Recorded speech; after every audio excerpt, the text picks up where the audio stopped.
आतंकियों को पालने का अंजाम क्या होता है, ये कोई पाकिस्तान से पूछे। अपनी आवाम के जेहन में कश्मीर का जहर घोलना कितना खतरनाक होता है, ये कोई पाकिस्तान से पूछे।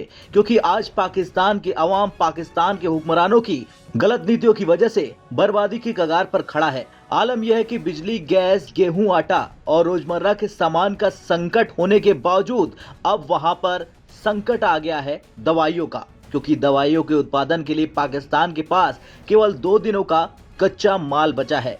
दरअसल पाकिस्तान के मशहूर अखबार द एक्सप्रेस ट्रिब्यून ने एक रिपोर्ट छापी है, जिसमें बताया गया कि पाकिस्तान में दवा निर्माताओं के संघ ने इस संकट की चेतावनी दी है और ऐसी गंभीर स्थिति के लिए केंद्रीय बैंक के गवर्नर और वित्त मंत्री की आलोचना की है। अखबार के अनुसार वित्त पर सीनेट की स्थायी समिति की बैठक में पाकिस्तान फार्मास्यूटिकल मैन्युफैक्चरर्स एसोसिएशन यानी पीपीएमए का प्रतिनिधित्व करने वाले अरशद मलिक ने कहा कि फार्मा उद्योग के पास 2 महीने का इन्वेंट्री स्टॉक था, जो अब लगभग समाप्त हो चुका है।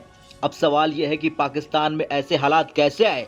तो पाकिस्तान में ऐसे हालात इसलिए आए क्योंकि जब कच्चे माल के आयात के लिए केंद्रीय बैंक ने दवा उद्योग को नए साख पत्र यानी लेटर ऑफ कंसेंट जारी करने से साफ साफ इनकार कर दिया। ऐसे में उन्हें न तो वित्त मंत्रालय और न ही वाणिज्यिक बैंकों ने किसी तरह का कोई समर्थन दिया, जिसके बाद अब फार्मा कंपनियों ने दवाओं की आपूर्ति श्रृंखला को टूटने से रोकने के लिए पाकिस्तानी सांसदों से तत्काल मदद की गुहार लगाई। अब जानते हैं कितनी बड़ी है पाकिस्तान की फार्मा इंडस्ट्री। तो पाकिस्तान में दवा उद्योग लगभग 6 अरब डॉलर की है और सच्चाई तो ये है कि इनकी आयात पर निर्भरता लगभग 93% है। और यही मुख्य वजह है कि नकदी संकट के बीच कई राष्ट्रीय बैंकों ने दवा उद्योग को एलसी जारी करने से साफ मना कर दिया। अब यहाँ ये भी जानना जरूरी हो गया कि फार्मा कंपनियों के प्रतिनिधियों ने क्या कुछ कहा।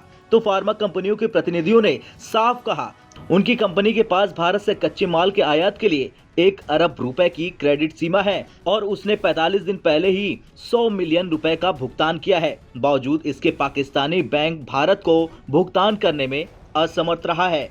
फिलहाल पाकिस्तान में जिस तरह से दिक्कतें आ रही, उससे साफ है कि उसका अब इन संकटों से बाहर निकलना बेहद मुश्किल है। और ये सब हो रहा सिर्फ उसकी गलत नीतियों और आतंकवादियों को पालने की वजह से।